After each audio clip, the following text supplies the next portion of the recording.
में गुणा कर दो। हम गुणा कर सकते हैं बच्चा, क्यों क्यों कर सकते हैं, देखो यहाँ समझो।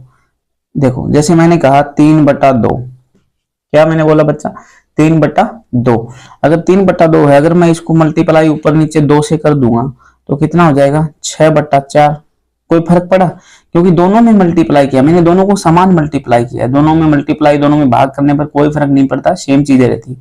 तो ये चीज और ये चीज सेम है, दोनों में मैंने मल्टीप्लाई किया है, इसका मतलब दोनों में सेम है, कोई दिक्कत नहीं। तो मैं दोनों में मल्टीप्लाई कर रहा हूँ, इसका मतलब ये नहीं है कि कुछ चेंज होगा, क्योंकि मेरे को ये लेके आना है, इसलिए मैं कुछ टूटा फूटी तोड़ा फोड़ी कुछ ना कुछ तो करना पड़ेगा। ऐसे क्वेश्चन में आपको याद रखना पड़ेगा, और ये सब आपको प्रैक्टिस से आएगा।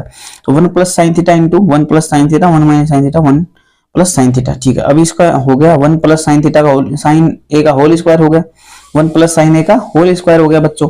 अभी sin a का होल स्क्वायर हो गया, ठीक है। ये हो गया a + a - b and a + b, और मैंने ऊपर बताया था ये सॉल्यूशन का आपको, क्या है a² - b² = a + b into a - b। तो a + b into a - b क्या होता है, a² - b² होता है। अब मैंने इसको क्या किया बच्चा, इसको 1 - sin a into 1 + sin a है, तो कोई नहीं, ये हो गया 1 - sin² a। इसको तोड़ने की जरूरत नहीं है, हमें पता है एक formula sin² a + cos² a = 1 होता है। तो cos² a की जो वैल्यू हो जाएगी 1 - sin² a हो जाएगी, और यहाँ क्या लिखा हुआ 1 - sin² a तो लिखा हुआ है, तो इस पूरी समीकरण की जगह मैं ये cos² a लिख दूंगा, ठीक है। चलो आगे देखते हैं।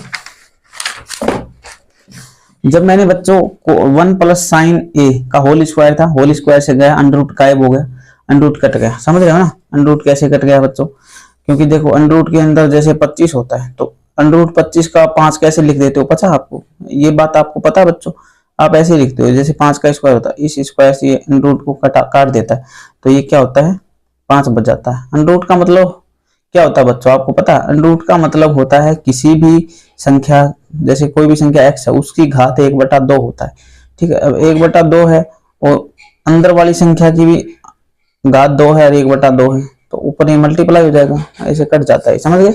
आपको बेसिक्स मेरे हिसाब से क्लियर होंगे, अगर बेसिक्स क्लियर नहीं है बच्चा तो आप प्लीज बेसिक्स क्लियर करिए, या मेरे को कमेंट करके बताइए कि सर हमारे बेसिक्स पढ़ाइए हमको ना। अगले बैच से अपन शुरू करेंगे एकदम बेसिक से, लेकिन अभी आपका एग्जाम है तो मैं फटाफट करवा रहा हूँ। तो इसको 1 + sin a लिख दिया अपन, cos a लिख दिया बच्चा। अब इसको देखो अलग अलग लिख सकते हैं कि नहीं लिख सकते, जैसे 1 के नीचे cos है और sin के नीचे भी cos है, तो 1/cos a + sin a / cos a, और 1 + cos a क्या होता है बच्चा, sec a, 1/cos a sec a हो गया, plus sin a / cos a, तो sin a / cos a क्या होता है, tan a होता है।